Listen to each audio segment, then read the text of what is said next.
Hey, hold on, hold on. Bag up, Terry. Put it in reverse, Terry. Put it in reverse. What you doing, Terry? Ah!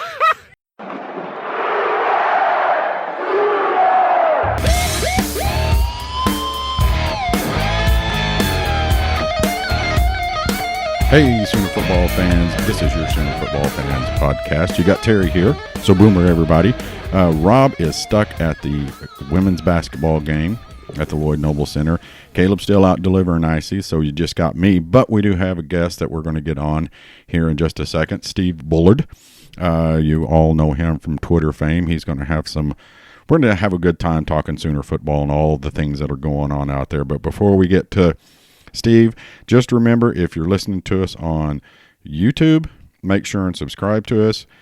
Also, put a comment down there. We try, people have been doing real good at getting comments on there. We try to respond to all of them. Feel free to comment, whether you agree with us or not. Nobody's opinions are right in our opinion, so we just enjoy talking with folks. So, also, if you're listening to us on iTunes, Spotify, or Google Play, make sure and subscribe as well. That way you'll get the little notes, little pop-ups that tell you that we have a new episode. And if you listen to us on iTunes, please rate us and put a comment. That moves us up the listener table and lets other fans know to listen to us. Also, before we get on the phone with Steve, make sure and go to www.tailgateconnect.com. Tailgate Connect can connect you with all the great tailgates across the country. Right now, the pro football is still in swing. Dan Donnelly, the owner and proprietor of TailgateConnect.com, can set you up with some of the best tailgates across the country, pro and college. Also, remember that bowl season is upon us, and if you're going to be close to a bowl or going to a bowl that the Sooners aren't in, other than the Peach Bowl, check him out. He could probably hook you up with one and go enjoy a good tailgate. Also, go to Team Bar Finder. Dave Lamb, another Sooner fan, has an app that you can get on the Apple Store or on Google Play. You can find the bar closest to you that has your team playing, whether it's the Sooners, NBA, NFL, soccer. He has all the games. You can go watch sports with fans of your teams. Go to www.teambarfinder.com and they can set you up. And also, we always want to promote Jason Young with his Trench Warfare Report. Make sure and go subscribe to that. You'll get some great insight on the offensive line and defensive line play. But we're not going to put it off any longer. I'm not. I'm going to get Steve right now.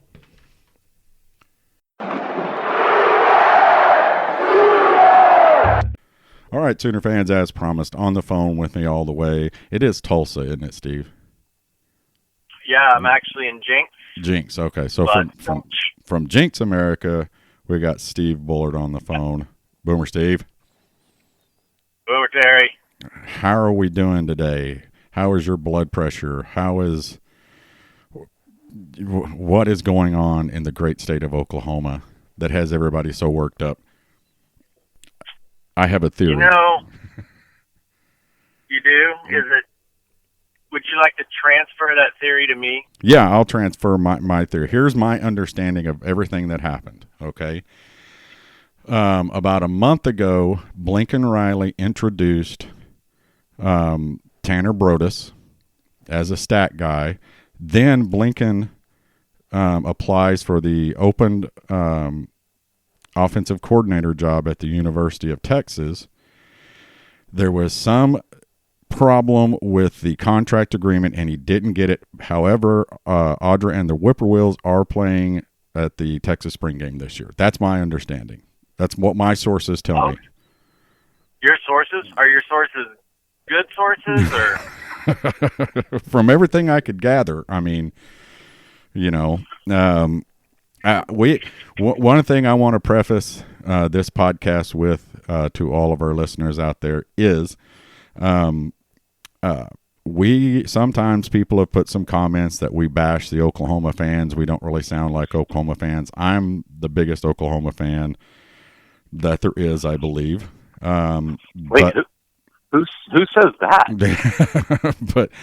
But I'm also critical of our fan base. Yeah, I'm critical of our fan base sometimes, and there's nothing wrong with that. And well, the spelling and grammar leaves something to be desired on Twitter at times. True. There is something called spell check out there that people should use, and usually even when you're typing a tweet or a Facebook thing, it gives you that little red underline that says it's wrong. I don't know why people don't push that, right click on it. But yeah, so I am going to do one of the unanswered questions of life. Yeah, I am going to do a little bit of fan bashing, and that's fine. I mean, good. I actually enjoy that. So that's one of my gifts.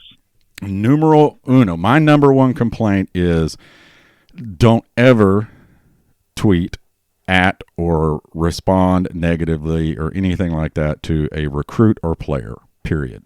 You got no business on their timeline. That's just my opinion. People don't agree with that opinion. They think, hey, well, they're on Twitter, they should be ready for it. These are kids, okay? And good people agree with that opinion. Yeah. Correct. They're kids. You don't need to be on their timeline calling them a traitor, letting them know how many tackles they missed or if they'd have been in cover 2 instead of 2 deep. Just whatever. I mean, stop. Well, aside from being a poor human being, it also would indicate that you don't see into the future because, let's just say you add a recruit that doesn't want to come to OU. Right. Well, he might later. What if we had bashed Jalen Hurts for going to Alabama, 3 years ago? Not that we were really in on his recruiting, but, if we had been, would he have come back here with that poor taste in his mouth? Right. That's a good point. By OU fans and the transfer portal being pretty active now, I think we need to paint ourselves as a good fan base, and I think we are for the most part. I mean, people on Twitter, or I don't know where else they do it, but people on Twitter are the minority. It can be kind of loud, right?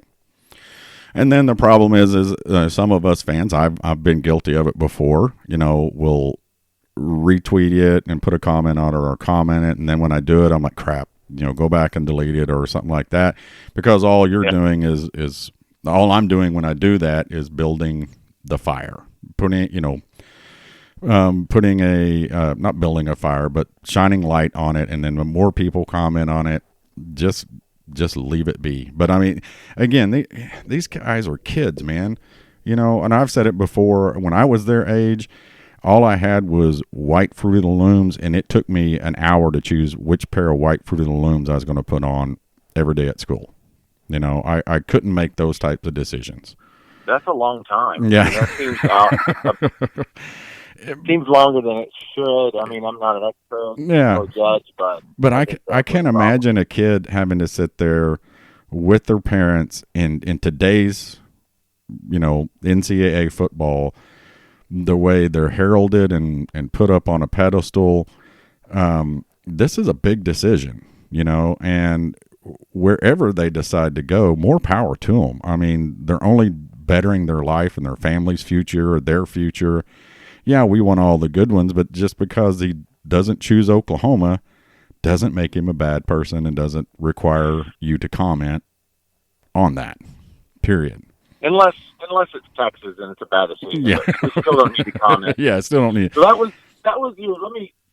Let me piggyback off your number one, and this might be kind of a subset of one.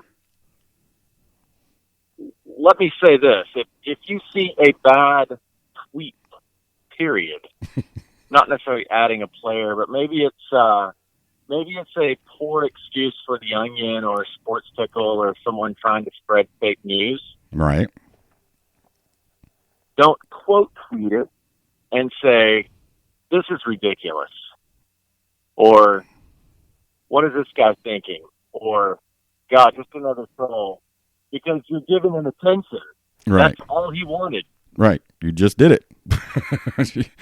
That's all he wanted. Just ignore it. And that's one thing I've learned in my years on Twitter. I still fail at it sometimes, but at least I've learned it. When someone comments on one of your tweets or someone else's tweet, just don't even dignify them with a response. And it works so well. And I'm trying to get better at that, Gary. But Yeah. I'm not Sometimes it's hard. We understand that, Like I said, there's been, plenty of times that I've deleted tweets, gone back and deleted them. Like, no, not gonna dignify it. I've been, people have trying to draw me into personal fights, or draw our podcast into personal fights. Twitter fan A and Twitter fan B are arguing, and I get a message or a note that says, "Hey, are you looking at this? What do you think?" And I'm like, I ain't getting involved. Forget that. Yeah, everybody has their opinions, and whether you agree with somebody's opinion or not, it really doesn't matter. Make your statement, and then go on. If they don't agree with it, you're not going to convince them that they're wrong. So just move on, unless you're talking to a Texas fan. And exactly. The best thing that's happened to Twitter the last 2 years is Lincoln Riley. Mm-hmm. And one thing I really enjoy is watching someone comes at them from another fan base, and they just go at Lincoln Riley. That's their only response. Like, it's kind of like he's our big brother that fights for us. I've seen him brought into so many arguments on Twitter, and it's great. That's why I have my popcorn eating gif. Because it's just warming up. And Blinken has his stuff is never is wrong. Well, that, but it's never not thought out. Okay. And you've met Blinken, you've sat down with him, Blinken's a smart guy, and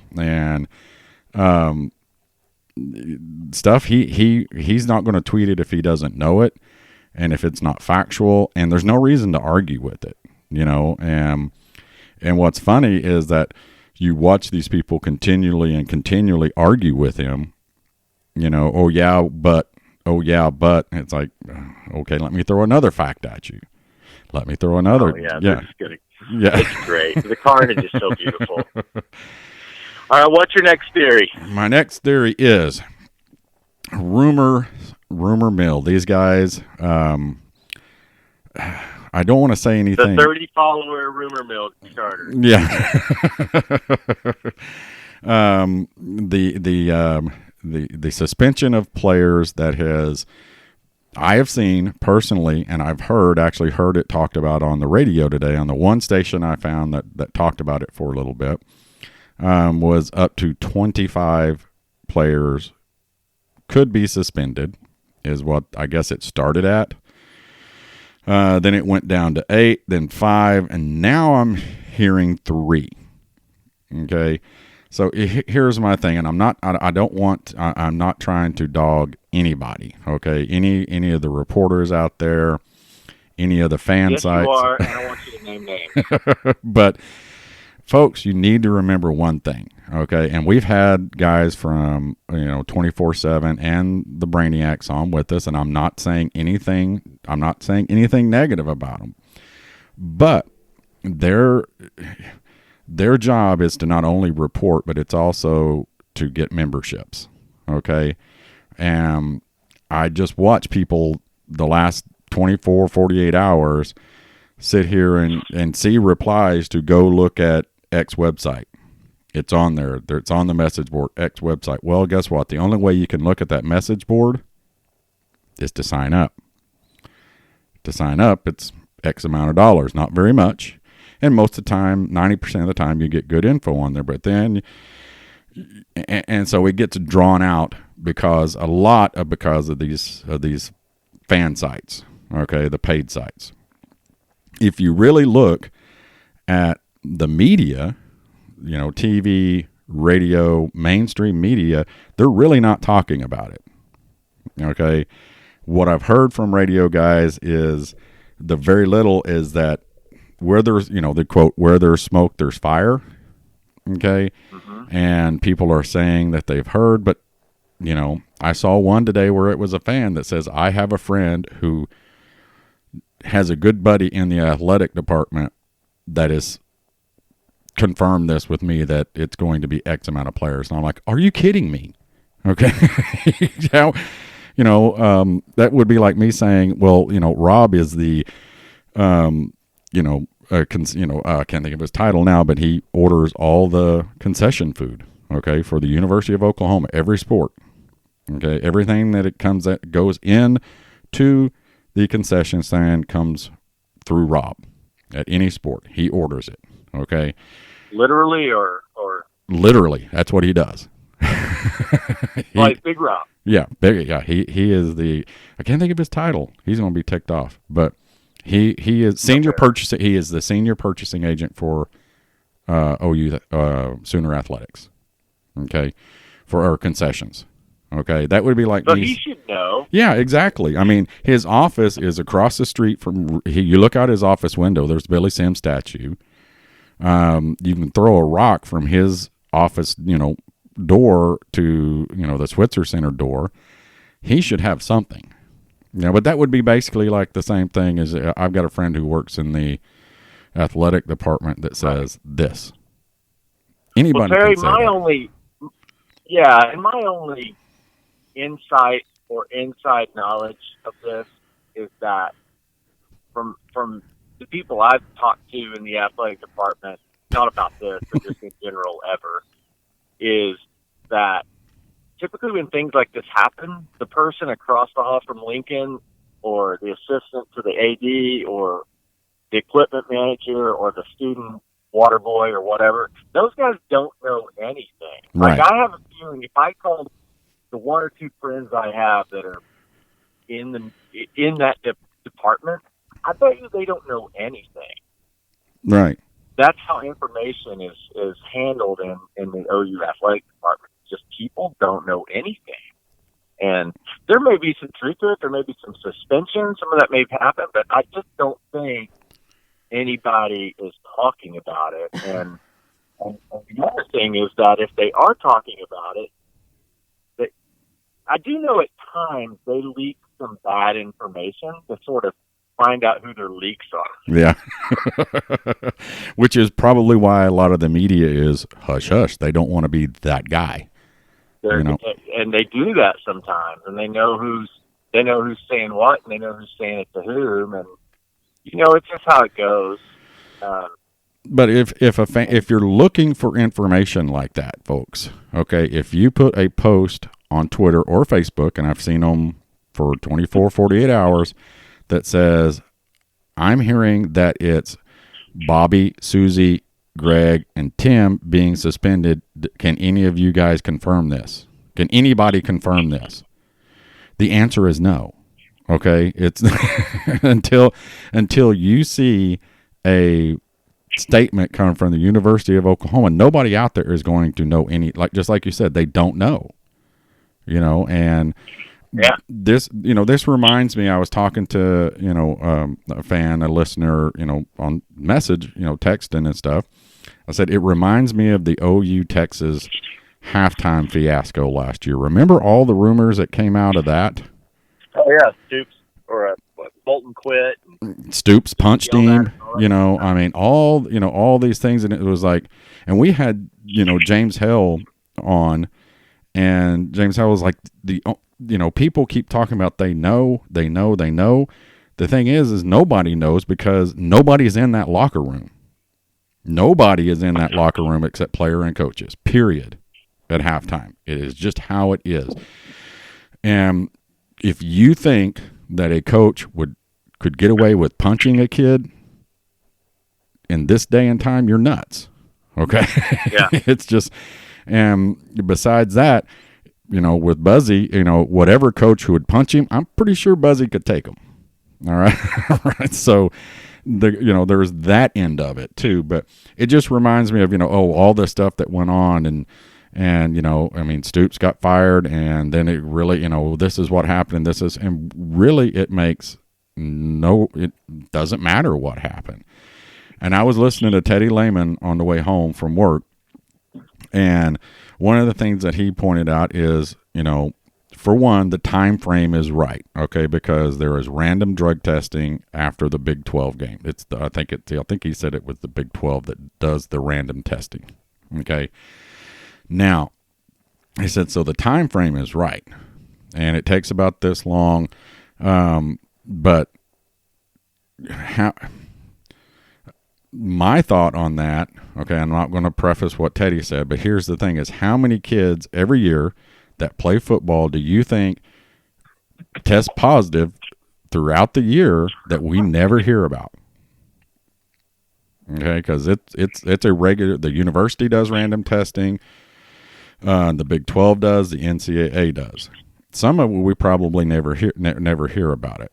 And if you think there's some, in today's day and age, that there's kids, and they are kids, young men. Let's not call them kids. They're young men. Remember when we were young men? I didn't make the best decisions in my life. But, during college. You couldn't make any decisions. You already cleared that. Yeah. But, they're in college. And if they screwed up and did what was it's just how it is. It's there's no reason to rake them across the flames or anything else, the coals. They screwed up, and probably most of them have screwed up so many more times that we've never heard about it.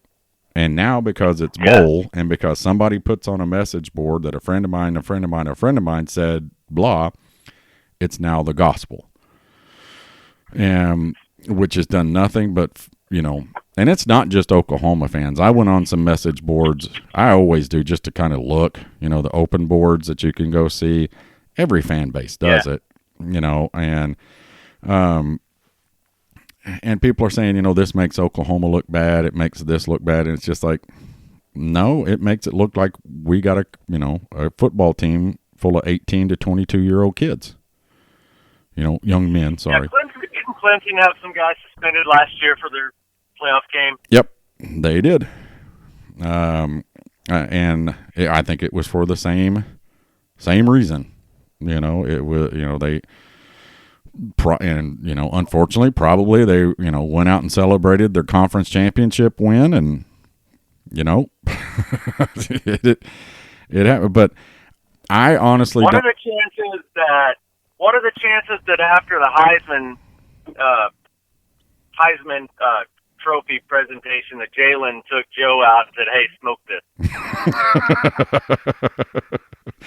Yeah, that's a good counter tactic, because that's been put out there too. That no, it was Burrows hurt his knee today. Did you see that? That was probably that FSU Seminole News guy who's always trying to do that. Yeah. But he invented that account to start the Bob Stoops rumor. Yeah. but the thing is if you hear stuff, and this is what irritates me over it. Not that you don't. If you want to put out on Twitter or on Facebook, hey, does anybody know? I heard about suspensions. This is bad. X, Y. Don't put the kids' names out there. If the university hasn't, so you don't have that right. You know what I mean? You don't have the right to say, just like Steve Buller doesn't have the right to say Terry and Rob smoke weed while they're doing the podcast, because you don't know. And I can tell you I don't, because weed does the opposite of what it does to everybody else to me. So, most people mellow out. Makes you highly intelligent? No. I've said this before on I have anxiety issues. Okay. I have high anxiety. I take medication for anxiety. And I guess because today's been awesome for you. It does. It makes me more anxious. And because I tried it due to my anxiety. And, hey, people say, oh, you got to try it. It'll help. I'm like, I remember it from way back when. And just like, nope, Nope, can't do it. So, but anyway, it's there's no reason to put a kid's name out there on social media, and then when it's just a rumor, you don't, if you feel the need to say, I'm hearing that there's some players suspended, that's your choice. But for crying out loud, don't go, I hear that XYZ and blah, blah, blah, blah, they're out for smoking weed or whatever else. That's not fair. And, think of it as your kid. Would you do that, to your kid, or would you want somebody to put that out there? But it's really weird to me, though, Steve, that there hasn't been something concrete before now. You know what I mean? It would seem like the university would say, tomorrow's a big day. It's early signing day. Hey, let's nip this in the bud right now. And, because he's going to get asked. Then again, they may inform all the reporters, you don't ask a question about this, period. I don't know if that works. I don't know if they can do that. But you would think they would want to get it, done with before the signing day. Then you hear the other thing is that they've appealed it and they're waiting on the appeal. I don't know. It's with the contacts a lot of these reporters and stuff have, I just can't. It's hard to believe that somebody hasn't went ahead and went, here's what it is, you're going to find out tomorrow. That shocks me. Well, when it comes to suspensions or injuries and different things like that, the University of Oklahoma does a pretty bad job of communicating, getting the word out. They really do, and they have for years. And kind of goes back to Bob's way. And I don't know. I don't understand the advantage of it. No, I mean, you just get this going. I mean, it just gets, the pot stirs and I mean, and then you got, Sooner fans fighting Sooner fans, I mean, and there was the player today, and I'm not going to say his name, that tweeted out this morning, "Shut up." Did you see that tweet? No. Yeah, it was just those two words, "Shut up." And people ran with that.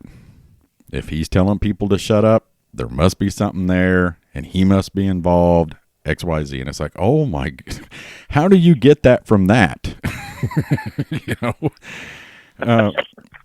I don't know. It just, who was it we were talking to the other night? I think that's why I wasn't on Twitter much today. Yeah. I think you got off of Twitter pretty quick. Because when I talked to you, I think you said, we probably ought to do the podcast now because I'm pretty fired up. And you'd be calmed down. And we had Demo on the other day and on the podcast. And could you imagine Barry Switzer with a Twitter account when he was recruiting? No. Yeah. And I try to imagine other eras with recruiting. I guess I can kind of dovetail off your latest thing of pet peeves, but going off the season, Twitter and probably message boards and do you read those OU groups on Facebook? Yes. Now, when you say read them, I scroll through them a lot of the times. Yeah, I mean, every once in a while I have to go through and just screenshot some stuff and share it with some group text because it's so good. Yeah. But in that genre of reaction social media, you go through that and you read like things about Jalen Hurts, who people may not have realized finished second in the Heisman voting. Now, I've been critical of Jalen this year, too. I've had my share of jokes. I think I can go back to Twitter, and I'm one of the first to make the if he wins the Heisman, he'll drop it joke, which Oklahoma State fans think they invented, but I did it first. Mm-hmm. It's funny. But honestly, he's a good quarterback. Right. He did fumble a few times, threw some key interceptions at times. I guess Oklahoma fans don't remember Kyler Murray and Baker Mayfield doing that ever. No. We tend to think no one's thrown an interception here since Landry Jones. And it's just interesting how we remember things. And I was thinking, like, what would happen if Twitter existed in 1978? Because if you ask OU fans to name the top 3 running backs in Oklahoma history, there's no question, I don't think, that 1 and 2 are Adrian Peterson and Billy Sims. I don't know that there's really much debate about that at all. Right. It's at least those 2 names in some order or another. But if Twitter existed in 1978, how do you think they would have treated Billy Sims' 6 fumbles at Nebraska? Oh, yeah. I know. I mean, it's people, it cost us a national championship. Yeah. I mean, it was single-handedly, unintended, lost us the game. I mean, of course, he also got us all those wins too. But what would Twitter? I mean, would Twitter have just said? Because what we saw this year was we should have played Rattler all year. We should have played Mordecai all year. Hurts is killing us. Hurts is trash, and he finished second in the Heisman. So would they have been saying to hand off to, have Lott keep it or give it to Kenny King on belly plays or? Who was even behind Sims back then? Mike Sims? I have no idea. But, I mean, it's a great point. Calling for some other back that, I don't know, give it to Overstreet or Stanley Wilson or something like that and bench Billy. But that's what Twitter – so that's why none of us are coaches and all of us are, the best football we've played is throwing the field goals out of the north end zone, probably.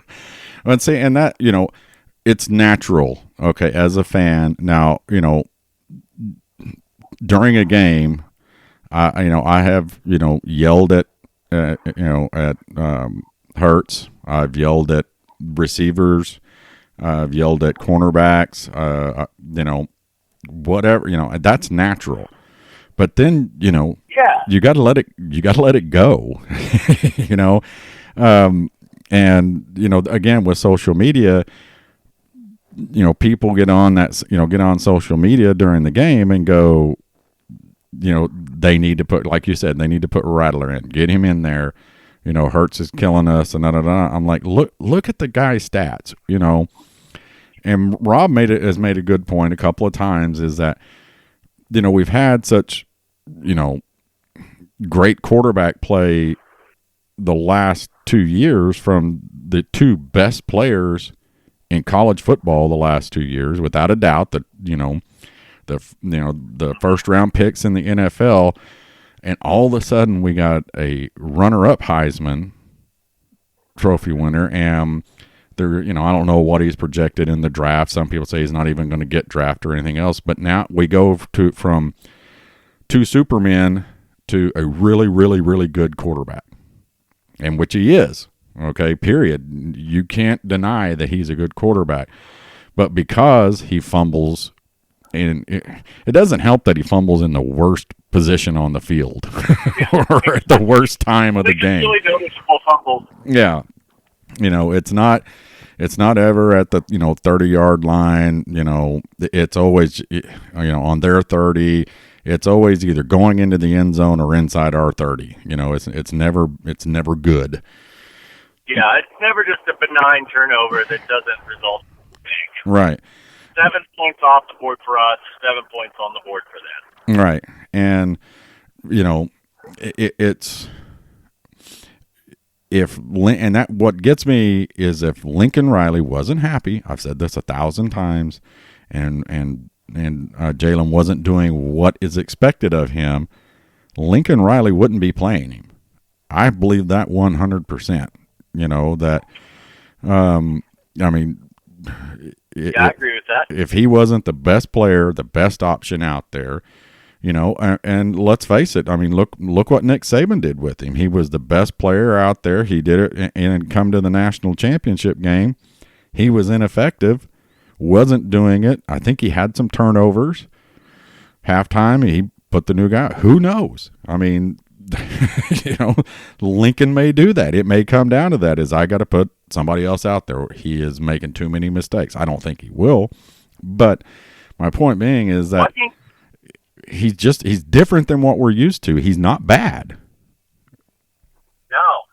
Which this may be a good, I know it's your show, but this may be a good transition to talking about the bowl game a little bit, because I was going to ask you, how many games has Rattler played?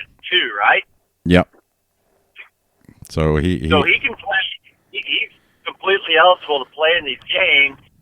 So they always say, coaches always say that bowl, after when they get to the bowl games, your freshmen are now sophomores. Right. And so we've gotten some guys, our 3 big freshman wide receivers, Stogner, and then Rattler, and then, of course, not to overlook Mordecai. Those guys have some extra. I mean, they've got a year under them now. So, right.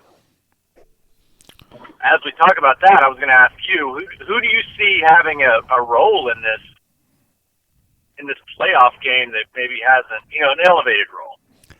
And could Rattler come in for some packages? I know it's kind of ridiculous to say that about, it's nothing against Hurts, but could there be a package or anything where we see Rattler? Anything he can do, Hurts can, that kind of thing. I've heard people talk about that. Who knows how long Rattler's going to be here? Is he going to be here for 2 years, 3 years, 4 years? Do you want to burn a red shirt? If we win against LSU, which I think we will, and then in the national championship game, burn a red shirt. That's just his 4th game though, so he can. It sounds like he's only played in 2 games. He could play in both playoff games and be a freshman. Yeah, and still be a freshman. That's true. It wouldn't surprise me. Okay, but I don't think it's going to be what we. I don't know. I mean, line Jalen up at tight end. I mean, he's about the size of a tight end, so I guess he could do that. We saw a little bit with Baker and Kyler. He had a few little packages for Kyler because there was no need to take Baker out. It was just a need to put Kyler in. Right. I really think what Oklahoma is planning on doing is, some people have said, they're calling it K-State-em, do what Kansas State did to us, keep the ball away. I prefer that we do like we did to Baylor in the second half. And even in the national championship game, just control the game, physically and wear them down and beat them up. And I think that's what he's going to try to do. I think it's going to be a heavy run offense. And, the stats are there that when we throw the ball more than we run the ball, we lose. We did against Iowa State. We did against Georgia. I think it was JY that told us that. He goes, go look at it. When we throw it more than we run it, we lose. So, I mean, that's what I think we're going to go keep that offense on. We're going to try to do to Georgia what everybody – or we need to do to Georgia what everybody has said the last 3 years that people need to do to us. Keep Lincoln Riley's offense on the sidelines. And Lincoln has gotten really good about keeping his defense this year on the sidelines. And, and they're going out playing 3 to 5 plays, 3 to 6 plays, and coming over and setting, and, Oklahoma puts together a 7-minute run. I think that's what he's going to have to do to win these 2 games. Now, whether there's a package, the Baker special or the Sooner special, whatever you want to call it, that Rattler's in there, it wouldn't shock me. It really wouldn't. But well, if we go down there and it looks like they have a little bit better team than us, we play well, but we're just not quite good enough to beat them. Then I'm going to be a little frustrated we didn't have something up our sleeve to convert a 4th and 3 from the 44 that we punted on, or conversion to fake a punt. Something, if we need to do something, and maybe we'll get out there and we don't need to. Maybe we can beat them straight up. But if they're truly 10 to 14 points better than us, like Vegas tends to think, then we got to find a way to sort of cheat the scoreboard a little bit. And I'd at least like for us to have some packages that do that. I mean, even if you throw Rattler out there and send Jalen Hurts in motion and Orgeron yells something that sounds like timeout, and we burn a timeout. That's worth it. We can cause him to burn a timeout, and I don't see why we wouldn't pull out all the stops in a game like this. Not to send a message to our team that we can't win without doing this. But obviously we had tricks up our sleeve against Georgia. We know we've used them against other teams. So there's nothing wrong with that. I just think we need to be ready to do it. Because I don't want to lose that game by 3 points and thinking, man, we could have done a few things and stolen a touchdown earlier in the game or something like that. So, something that, something unexpected. But with Lincoln, it's kind of becoming the unexpected is expected. But New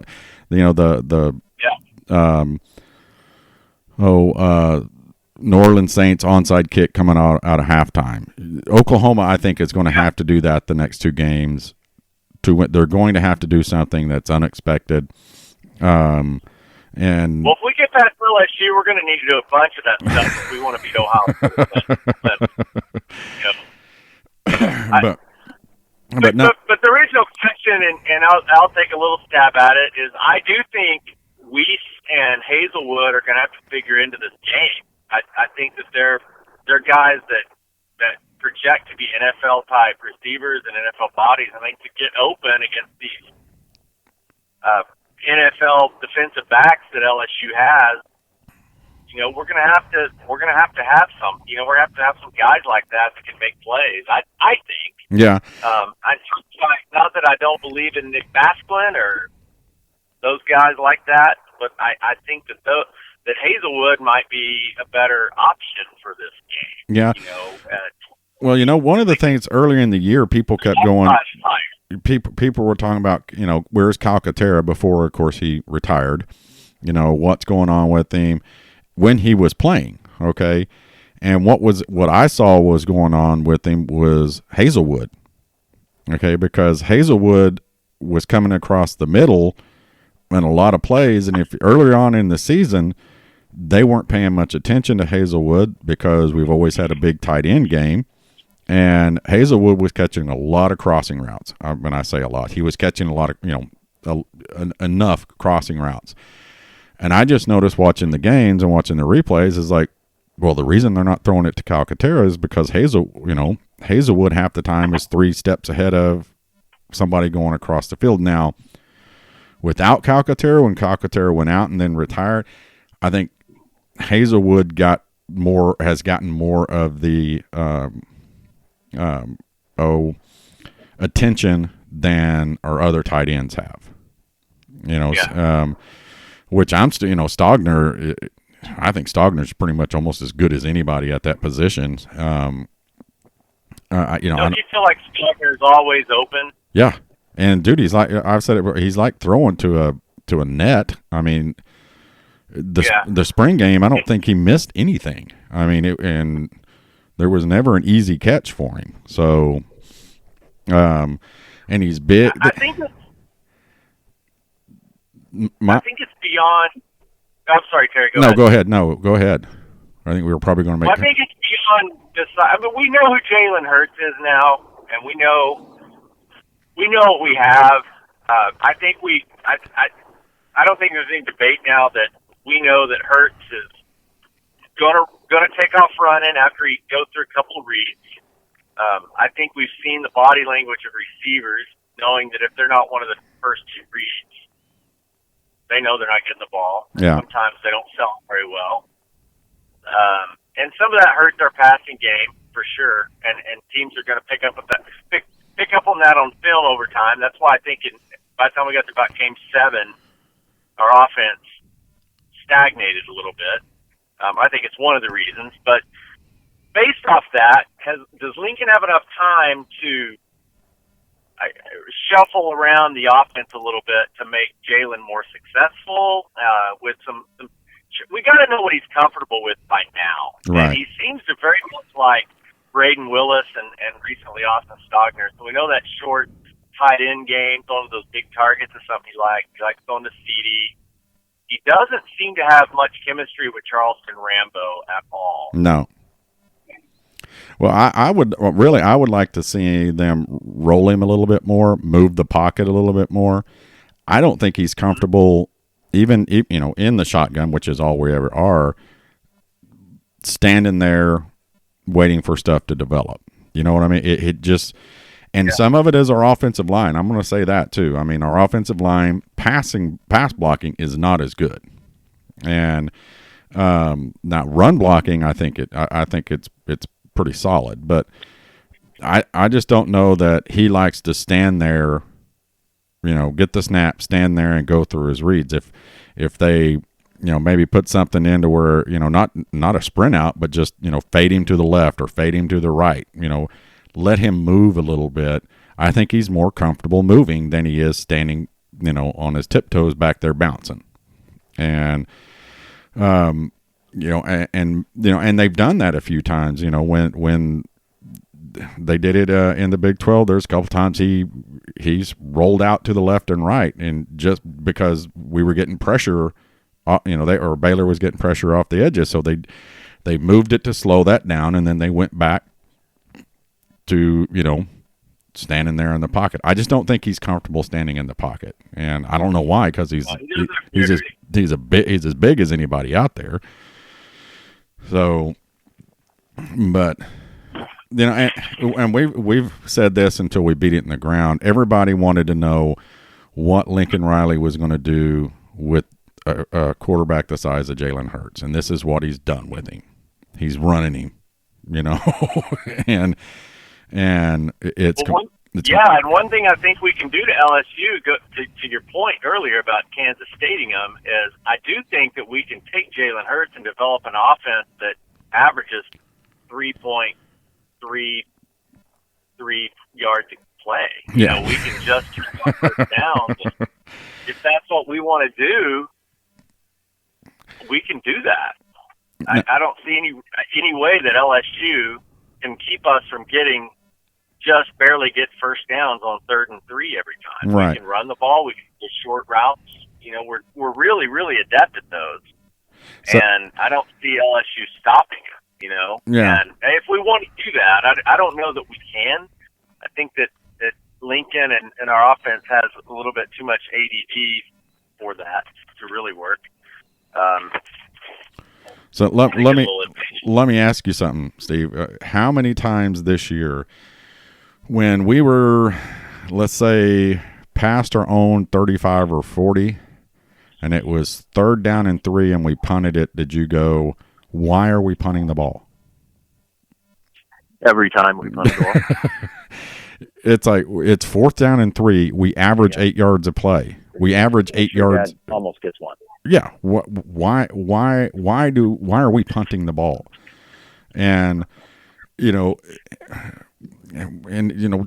talking to, Blinken not on the podcast and stuff, he goes, but Blinken's the stats guy. He's like, the odds are in your favor to go for it on 4th down every time.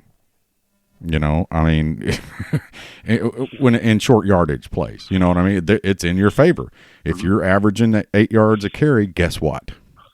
The odds are in your favor. And that's the kind of stuff I'm talking about when we're talking about beating LSU, right? Potentially Ohio State or someone like that. Is that we're going to have to we're going to have to do a little something because I don't have any trouble admitting, although I do have some hope of us beating LSU, I don't have any trouble admitting that we're the odd man out here in the playoffs. Yeah. You know, we haven't looked as good as those other three teams. And it's okay to admit that because it's true. Yeah. Doesn't mean we can't play to that level and win. It's not like we're not talented, and it's also not like we don't belong. We do belong. Right.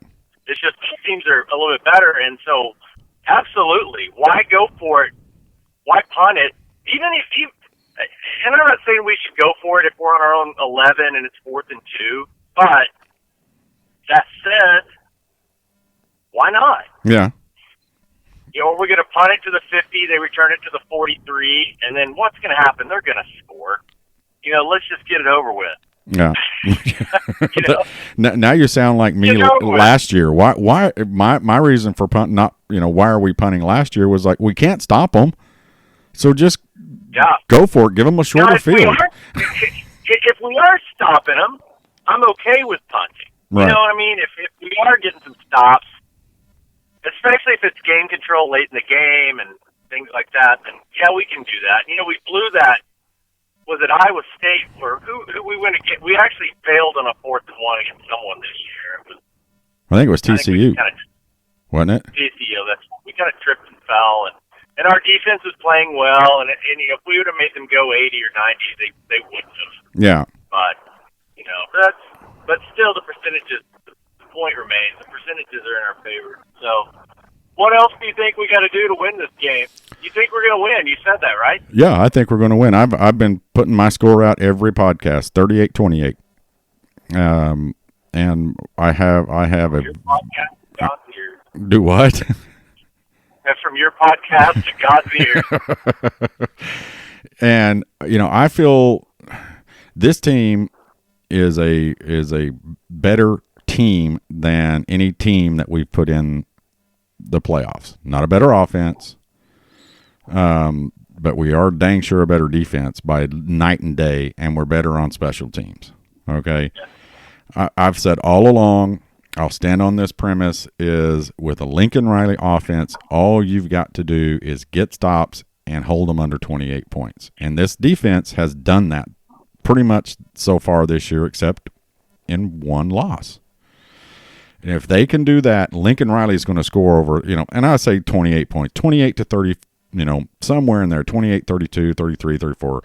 Keep them, you know, one touchdown a quarter, because Lincoln Riley is going to get his. It may not come immediately, but eventually he's going to score 35 to 38 points. It's just going to happen, okay? And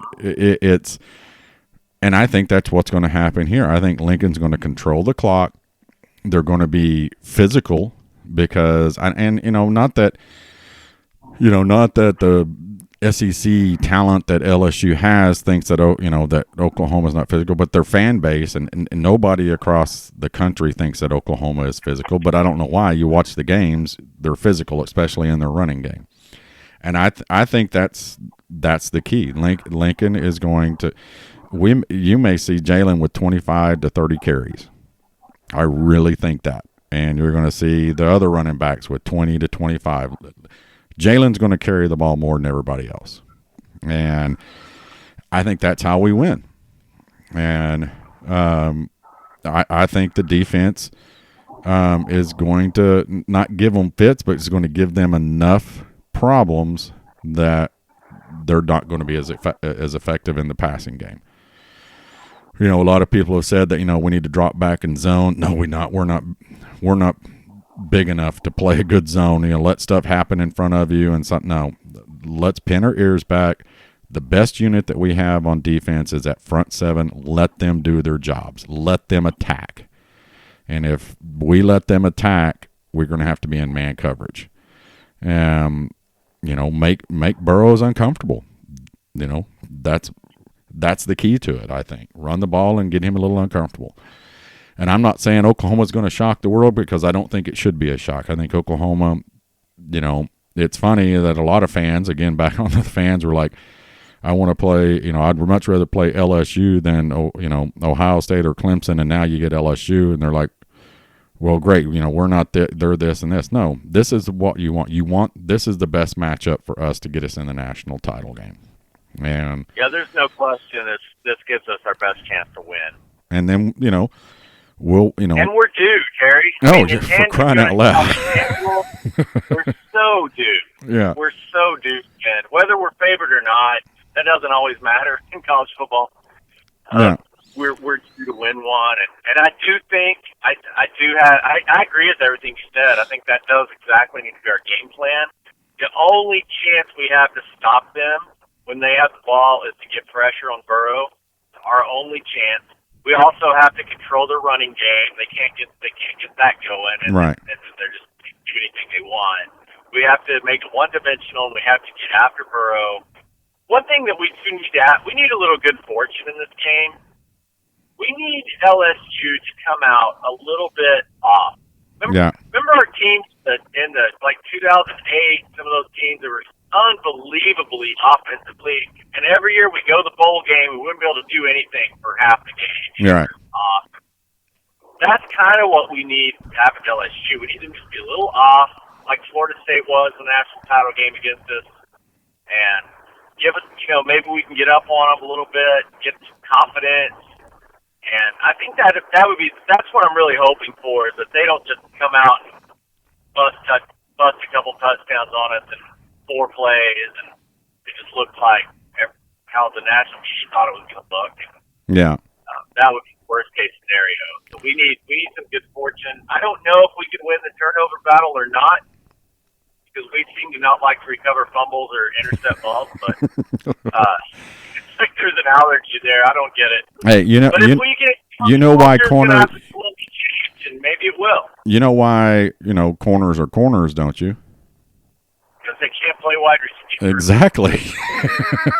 So, other teams' corners catch the ball. Yeah, but see, the problem with our interceptions this year, Steve, has been this. The ones that we've missed were the ones that hit us in the chest. Okay? I mean, it's just that simple. Those are the ones we got to catch. Right. Those are the ones we got to get. Right. Look at the first Baylor game. Jalen just defensive backs in the chest.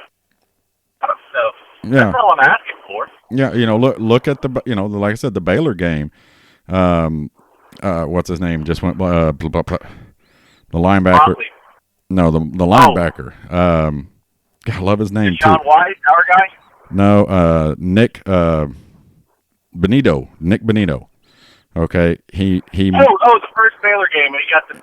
Yeah, the first interception was right to him, and he missed it. The very next play, he makes a diving catch from 3 yards away, gets it under control before he goes out of bounds. See, that's just it. Yeah, he looked like a wide receiver. Yeah. But if you go back and look at all of our missed interceptions, they're right in their hands. It is literally, it's like it was like the quarterback threw it to him. And we put a lot of stock in that onside kick call at Kansas State, but we had an interception in our hands. Yep. Yeah, we did. And that would have made a difference in that game. Yeah. Probably would have. I think we win the game if you make that catch. Yeah. But yeah, so we got to get sacks, we got to get interception. And sometimes in bowl games, and I keep calling this a bowl game because it is, but I know it's a little different being a playoff game because sometimes teams mail it in on bowl games or whatever. But I still think in playoff games it happens too because of the layoff. Teams sometimes are the opposite of what they've been all season. So if you've been turnover prone and the other team hasn't been, sometimes that flip flops after the layoff in a bowl game. So hopefully some of that will happen. Well, I think the other area I think we can gain an advantage. I was looking up the stats on this, and I'm no Blinken or Tanner, but I was looking up the stats. LSU does not rank very high in really any special teams category. Right. They give up a lot of punt return yardage. Not that we're a great punt return team, but we do have a good punt returner who could bust one at any time. I really think this is a game where Speedy could bust a punt return. Yeah. And that's the kind of stuff that could really make a big difference in the game. Well, and here's another one. You know, we got the only perfect kicker in the country. Yeah, yeah. You know, fake field goal. Nobody's going to expect that. You know, yeah, I think that's my anxiety. I almost wish he would have gotten a miss out of his system. Yeah, I mean, you never. But he's money and kicking in the domes and things like that. The playoffs should be a lot easier. Yeah. So I would expect him to make his kicks. I mean, let me throw this at you. It's LSU 31, OU 30. We have the ball on the 36-yard line with 2 seconds left, and Burkick lines up for a 53-yarder. How you feeling about that? I feel really good about it because I do too. Because I think you make. If you listen to the radio broadcast, you know, or you know the pregame on the radio, they go down there and they talk about Burfick's hitting them from 60 and 65 yards with room to spare, and he's got a leg on him. I mean, if it comes down, if we're 31-30 and we got the ball with, you know, on our own 30 and there's a minute left in the game, we're winning that game. I guarantee you we'll win that game. They will get it close enough for that guy to put a leg into it, and it will clear the right upright by an inch, which is how most of his kicks go. Because there's been a lot of his kicks that you sit there and go, oh.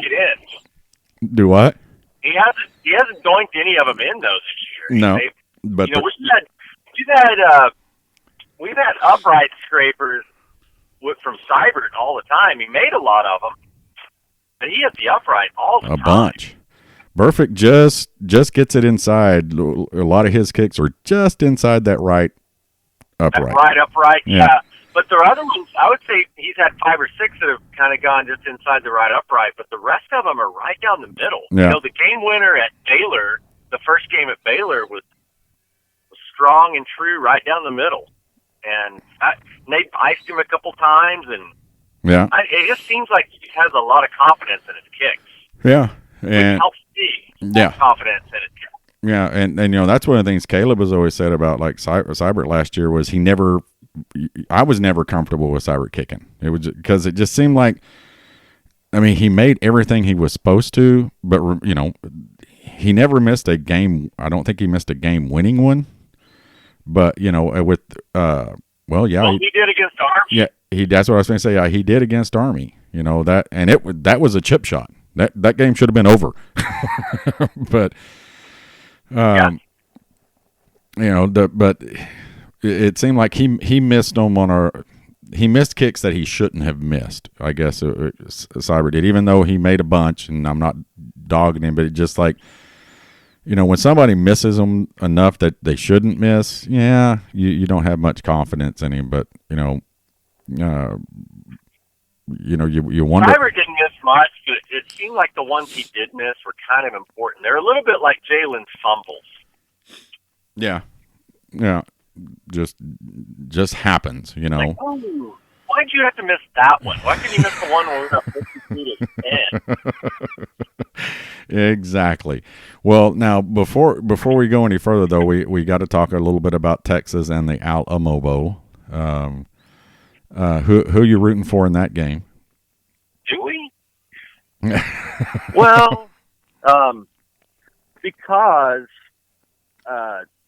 I did see the pairings, and it does appear that they did put an opponent in that game against Texas. Yeah. So that means I'm going to be cheering for the opponent. Exactly. Yeah. So I only cheer for Texas when they're in their orange and white game.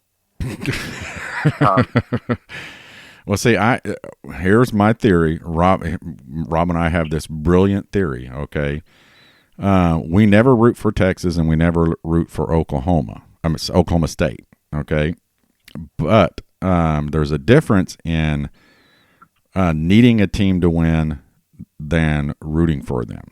And rooting for them. Yeah. You see what I'm saying? So, you know, yeah. I will argue this till I'm blue in the face. Texas needs to be undefeated at the Cotton Bowl every second week of October. We need that there. Okay, so We need them to win is not rooting for them to win. Now, when they do lose before the second weekend of October, I laugh. And then I go, thank you guys for making this game, not going to be worth anything now. But yeah, it helps the ticket prices. Yeah, exactly. Very quickly. Same way with OSU. People are like, well, who do you root for when, OSU and Texas? I don't. I don't care who wins that game unless one of them winning it benefits Oklahoma. Then I'm not rooting for them. I'm just saying, do us a favor, go win. But I'm never rooting for them, ever. So, same reason I never root for the Cleveland Browns. So, you're a Steelers. They'll live off that bowl win. If they win the last couple of years, they won their bowl games, and Oklahoma's lost their playoff games, and they kind of try to spin that around like that's what they wanted. Like they'd much rather go and beat Missouri in a bowl game, right, than lose to Alabama in a playoff game. Which no one's buying that. I mean, people say that, but no one's buying it. Everybody wants to be in the playoff. I was actually talking to a buddy of mine who's a really smart Arkansas fan, which I know sounds like an oxymoron. But he actually said to me today, he said, I would kill to be 0-3 in the playoffs. Right. I mean, that's the goal. I mean, here's one way to put it, and I'm not cursing Oklahoma with this, but what was one of the greatest football dynasties? How old are you? Let me make sure. You were talking about the 78. So are you in mine and Rob's? I'm 45. Okay. So I was kind of just starting to pay attention in the late 70s. I didn't cry after losses at that point yet. But, okay. I had older siblings and, dad and, family was very into it. I was the youngest, so I heard it all, and so I feel like I lived it all. Okay, so I'm making a reference to pro football right now. Okay, what is one of the really greatest teams, okay, to go to Super Bowls and never win one? Okay. Oh, you're comparing us to the Buffalo Bills now, huh? Well, not comparing. I'm just saying, you look at that. They went 4 years in a row and lost. Okay, but if you ask anyone, amazing all-time team. Yeah, you're talking about Dallas and San Francisco in that era. Were just right. Two of the greatest of all time. Yeah, right. But if you ask any of those players or any of those fans, would they ever tell you they regretted not going? Not making. That hey, we made the Super Bowl, but we lost 4 times. Thurman Thomas, Jim Kelly, all of them said, "Yeah, we'd have win," but man, we made it to the Super Bowl 4 years in a row. Making it is hard to get into the college football playoff because it's not a play-in most of the time. It's a popularity contest. It comes down to, especially what I really want is a bunch of 2-loss teams sometime in the near future coming into the playoffs. Forget about everybody being undefeated. I want everybody having 2 losses and then see what happens. But it's hard to get there. And Lincoln has said it's hard to win those games. It's not, you're playing the best teams in the country. It's just that simple. Oklahoma is one of the best teams in the country. It's not easy. And, for your team to be there, it helps recruiting. It helps the fan base. It helps everything. And, there were the fans out there that said, put Rattler in and let's just call this season done. You never call a season done, You go to win the championship. Because we were 8-1. Yeah, exactly. And the only thing frustrating, not the only thing, there's a lot of things frustrating, but what Caleb has said before is Oklahoma, the last several years always has been losing to people that have no business losing to. And that are double-digit underdogs to us, and it just doesn't make any sense. The Iowa State loss, the Texas loss last year, the Kansas State loss. There's no reason on paper or anything else other than, and what I always go back to is the game's not played on paper. You know, it's played on the field. When USC beat us. Oklahoma's in a conference. Oklahoma's in a dude, but Oklahoma's in a conference where we're getting everybody's best shot every week. So Right. You can say we lost to Kansas State, but we lost to a top 10 team that day. Right. You know, who would have beaten Kansas State that day if they played with that effort and that level of execution? Very Right. few teams. Right. I mean, It's still not an excuse for coming out and messing the bed against them like we did, but and we still should have been able to beat them when they played their A+ game. right. But we didn't. We played our C+ game or C- game and got beat. So when you do that, when everybody's giving you their best shot every week, and you're going to play a C game at some point, Right. you just got to hope it isn't Kansas State on A+ day. It's hard to do that. It's hard to do that 12 times. Yeah, and you know, it's like the USC game, you know, the national championship game. What was the score? 40-something to 14, 16? It was 55-19. I was there, and I have thoughts on that too. Yeah. I won't go there yet. But my point on that is that there is no way you're ever going to convince me that USC was that much better than Oklahoma that year. It's not a fact. Because they weren't. You know, that was one of Oklahoma's best teams. Right, and it really was. What happened? Well, Larry Burdine starts off before the game, and you know, Right. There's since been reports of some things that happened. You know, Bob Stoops, I think, went into his book a little bit about the things that happened around that game, just some lack of focus. But USC was one of the greatest teams of all time.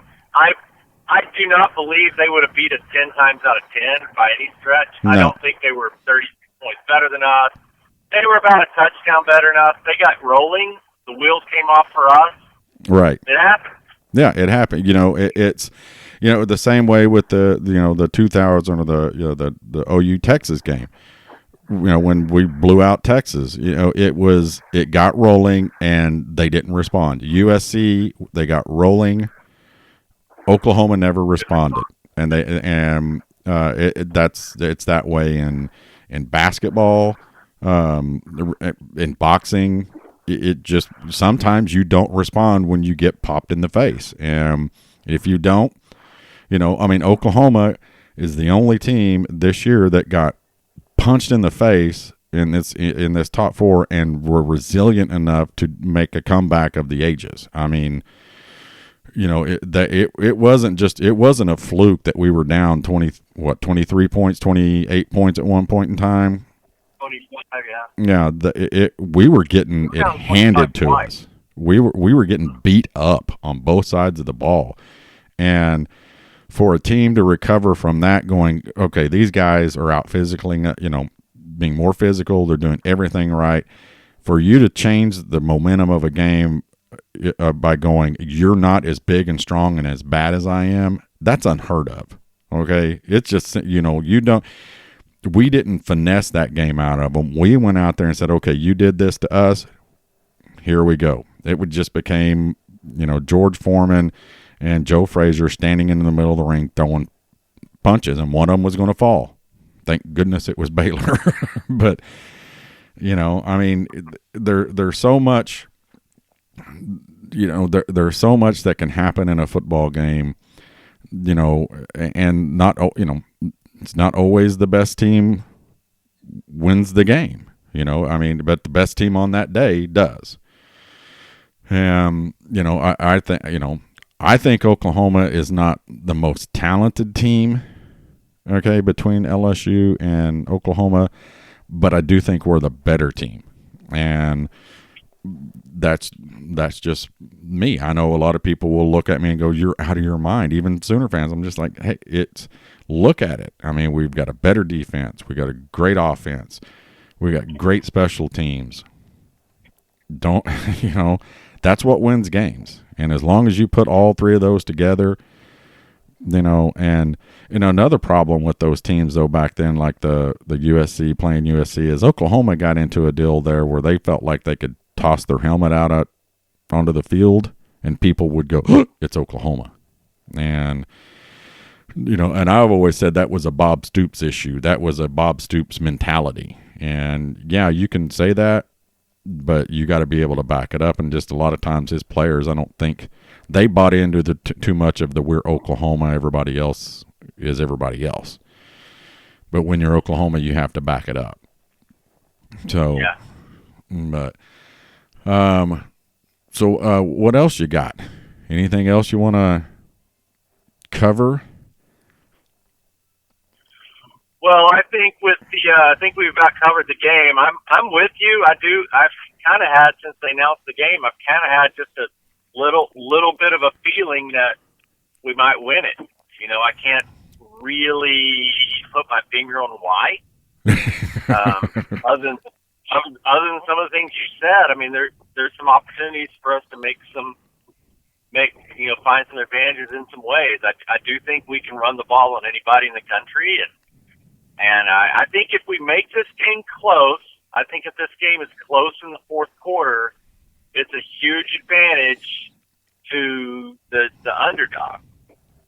I think LSU is going to be the team that's a little bit nervous and tightens up and plays not to lose, and I think I think there's something to be said about looking across the way and seeing Jalen Hurts, the guy who's kind of had their number. Yeah. Yeah. I mean, so I think there's a good chance we could pull this game off if we can give ourselves a chance to win. Yeah.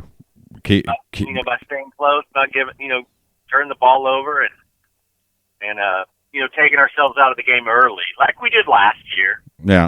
Frankly, we did that last year, and that's kind of why I don't think we'll do that again. I think we'll come out much stronger with a little different game plan. Last year, we were definitely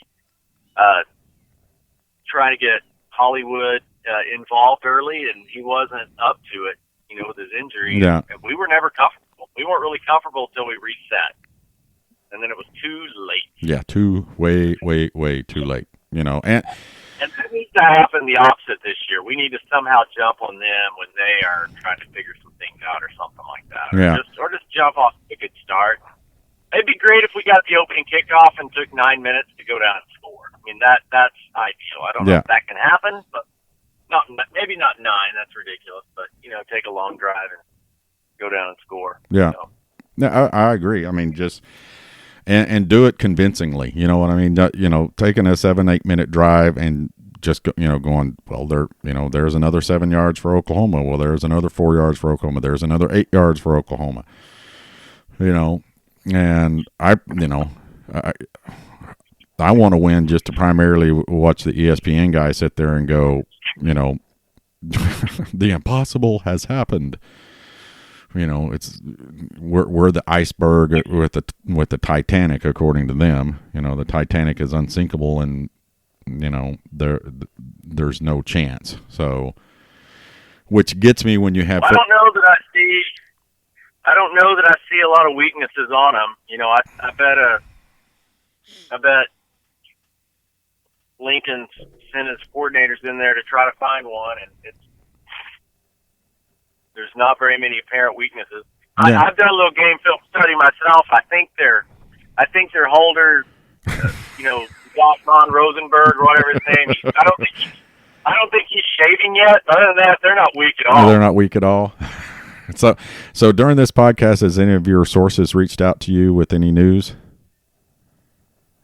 Well, I haven't really asked them. I don't really talk to them. So yeah. So no. Do you know what's going to be hilarious? Okay, is if tomorrow they address it, or when it does get addressed and everything, and it's like Larry Smith, the fourth string tight end, to I don't think we can move that, Larry. Yeah, well, you know what I'm saying. If it's guys that and I said, if you think, and I know a lot of this stuff is because it's bowl season and all this other stuff, if you think guys haven't tested positive before and you never knew about it, you know, you're crazy. I mean, it is what it is. And, you know, here in Oklahoma now we got medical, and now they're getting ready to have they're trying to get the petition together to have the recreational marijuana. So, yeah. But, you know, it's, you know, kids do stupid things. I did, you know, but yeah, it's important, you know, for our football program and everything else. But, you know, and I could be way wrong, and people will make fun of me if I am, which I really don't care. People make fun of me. I just don't think it's going to be as much as it's hyped up to be. I mean, there's probably going to be, you know, there's something there. If there wasn't, everybody would say there's nothing there. You're out of your minds, but there's something there. And I just got a feeling it's not going to be as big of a issue as what people are fearing. So, you know, that's my Well, let's opinion. hope not. Yeah. It seems like every year, it may not be every year, but it seems like it happens a lot, that the one guy we really couldn't afford to lose, like last year with Hollywood. Yeah. You know, a lot of people think we win that game with him. I don't know if I go that far, but we certainly would have got off to a better start. Baker had the flu. Baker allegedly, but probably had the flu, and we had the kind of a similar scare that year. We thought Rodney Anderson wasn't going to play. Yeah.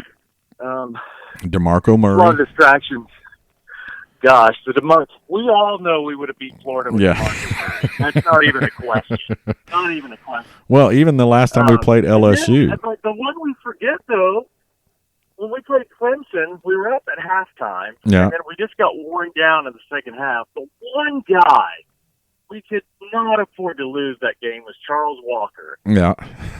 And the dude gets a mysterious concussion somehow, somewhere. Apparently they were doing brick wall, drills or something on practice. And he gets a concussion of playing the game. It's like, why does this always happen to us? Right. You know, that was our first major playoff championship type game since the DeMarco Murray Bowl. Right. So, it's like, here we go again, every time. So, well, and then, Jason White. I'm hoping we don't have that. Yeah, Jason White in the LSU national championship, had a... Yeah, he had all kinds of broken things. Yeah, he had a broken hand and a bad hand, and then you would, quote, heard the rumors back then, and this was way before, this was before Twitter and everything else. And we ran into Jason White at Walmart down the street from my house.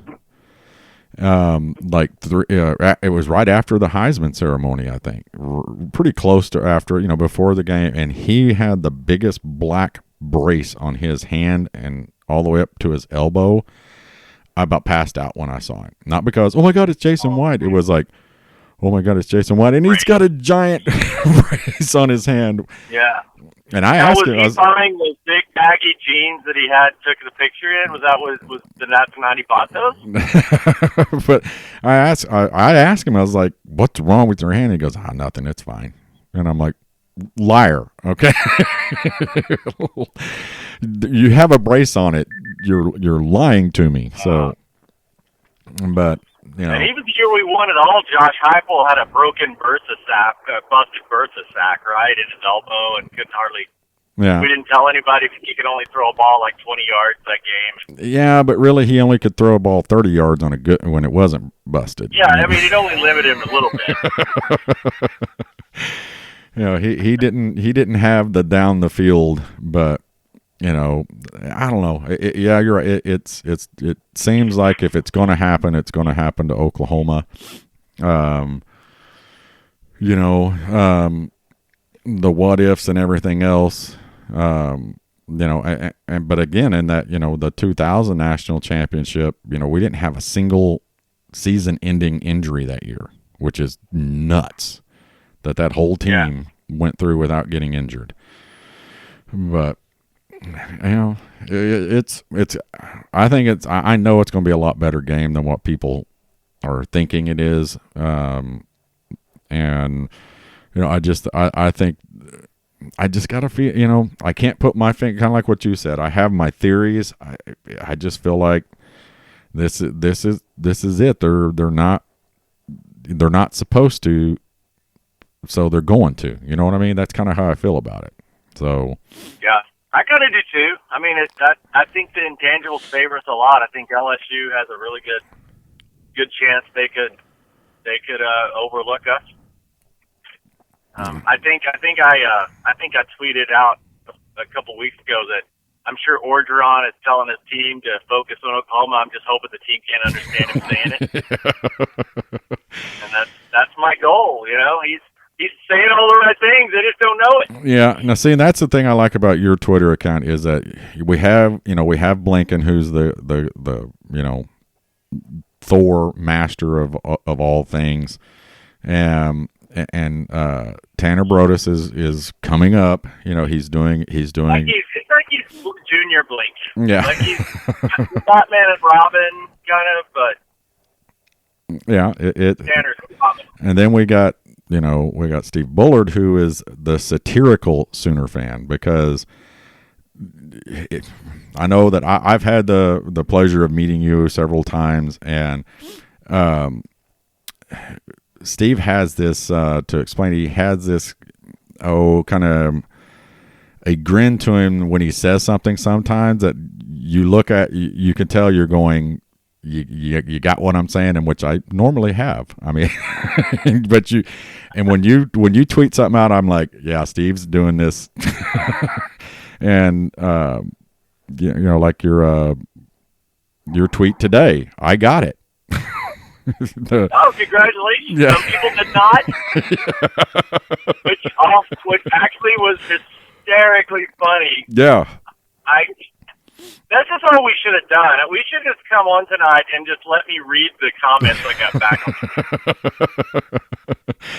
Yeah. The lady that sent me a 2-page letter that she photographed, that she's like, here, this will help. This helped me. I was in tears reading this. What? So funny. Because she thought, you need to reset this for listeners that follow more important people than me. Do what? So we need to reset this for people who follow more important people than me, who will understand what we're talking about. Yeah, I mean, there was, you got it handy. I don't have it handy. Well, I have it in my brain. I just said, that it's finally that time of year. Sorry, I'm about to make some noises here. There it was. Going through a gate, not my neighborhood. Put that out there. I'll roll like that. But anyway, I basically said I've got a 10-year-old. It's Christmas, and I think it's just that this is the year I have to break it to her. I love that she's believed for so long, but I think I need to come clean with her. So I'm going to say, honey, verbal commitments aren't real. So I guess people thought I was referring to Santa Claus. I don't know where they got that from. Santa was not mentioned, and somebody sent me this long letter. If you can go to my Twitter account and read the comments, it's this long, and I don't want to make fun of her because she meant it in such a sweet way. She's just trying to help me be a better parent, right? Which definitely I'm open to that, by the way. And she said, "This is a letter I wrote to my son, and I think it'll really help you." And it's like this whole thing about, believing in Santa Claus and I'm sorry if anyone's listening in their car with their 6-year-old and they're like, what? So alert, change the station. Yeah. And just kind of how to tell them, and you can still believe in God and all this and that. It was really weird. And then I thought, why would you write your kid a letter? Good point. Dad, is Santa Claus real? Well, here's a double-spaced dissertation. Yeah, I mean, I don't know. It was just a weird deal, but it was really funny. And then somebody even jumped on me for Santa Claus. And then somebody else was just like, yeah, it's time. Come on. It's 10. Like there's a law out there. Like, even if we were talking about Santa Claus, which, again, we weren't. Right. I twist. It was a plot twist tweet, people. Right. It had Even to. if we were talking about Santa Claus, if my kid wants to be 26 and believe in Santa Claus, that's none of your business. It had to do with a certain commit to the University of Oklahoma that had allegedly, or maybe not going to commit to Oklahoma. He committed 2 years ago. Correct. It seems like a timely tweet. Exactly. For me because there was a lot of talk about that. I have no idea whether or not this commit is flipping or not. I really don't know. Right. But I know we've had other. There's been other ones too. So Twitter's been full of is so and so going to flip. What's the dude that just flipped from LSU to Georgia? Major Burns, which is a great name, by the way. Major Burns. I mean, if he doesn't make an NFL, he's got to open a burn care clinic. Yeah. Or a barber shop. Yeah. Like, I'm going to use some Major Burns. I don't know. No. I mean, his name is so marketable. So I'm going to work now to be his agent. I think I can do some things with him. Yeah. With his. And MajorBurns.com, if he hasn't already bought that, he is not a smart guy. Yeah. But anyway, yeah, I don't, and so I don't know. I don't know if our guy's going to flip or not. But it was just kind of a timely tweet. I thought people were going to, I know that's kind of a hot item. So that's kind of what I try to do. I try to be culturally, or pop culture, kind of on top of things. Yeah, but if you're for once, it's hard when you're 45. Yeah, but if if you're not following on Twitter, you need to follow Steve because he like I said, it's just they're joke grenades. You know what a joke grenade is, don't you, Steve? I'm the chief pin puller. you pull it, you toss it out there, and the time before from you tossing it and it going off is people getting it, and then it's like boom, because you got to read them. Okay, you never have one-liners. It's always a deep thought, a Jack Handy type deep thought, and you get halfway through it and you go, I see where he's going with this. Yeah, I saw the replies and I was like, oh my gosh. I know, but wasn't it hilarious? Yeah, it was. You kind of want to get mad at people, like, oh, come on, did you not read to the end, or are you just not bright enough? Or then I'm like, no, this is entertaining me more than anything. I don't know why I'm upset about it. Yeah, this is great. But all right, hey, I'll do more. I'll do more later. That's whet my appetite for more plot twists, kind of, kind of tweets like that you and I can sit back and laugh at people who did, Yeah. now that I know you enjoy this much time. Oh, I do. I mean, all I need is an audience. But one of the things I want to make sure that we get to is tell everybody about your, is it called a foundation or your, that's what it's called, isn't it? Foundation? I can't imagine after all the rambling we've done about almost nothing that anyone could still be listening. But if you are, the third caller will win the concession stands that Rob will go out. Yeah, and anyway, and Steve will at you on one of his satirical tweets. Oh man, yeah, there's fourth caller to that. So, my wife and I run we founded our foundation, our nonprofit called the Pearl House. It's a girls' home and school and vocational school in Ghana, West Africa, and helps at-risk teenage girls kind of have a chance at life. Gives them an education and steers them toward a career, and we help kind of guide them to be businesswomen and or whatever they want to be, and ultimately be nation changers. And so that's what we're about. You can go to thepearlhouse.org and watch our videos or read more about us. Kind of a cool thing. So one of the neat things is just how many people from really lots of different walks of life have come alongside us and gotten a part of it and really taken ownership of it. Feel like it's kind of their thing, and it's even changed their lives on this side of the pond. So it's kind of a cool deal that people can get a hold of, and we're still a small organization, so everybody that kind of partners with us has a big impact. So it's really kind of cool. But yeah, thanks for asking about that and letting me talk about it. Oh, you bet. Definitely I'm passionate about. Yeah, and it's a great work. Now, this is not to strain out of it. Was it you? Didn't you go there last year during football season? Yeah, Ghana is almost on the equator in West Africa, so it's always pretty warm there. But in August and September, it's actually pretty bearable. So I kind of like to go that time of year. So it also, if I don't plan it very well with the bye week, I miss a game. But it's actually kind of fun.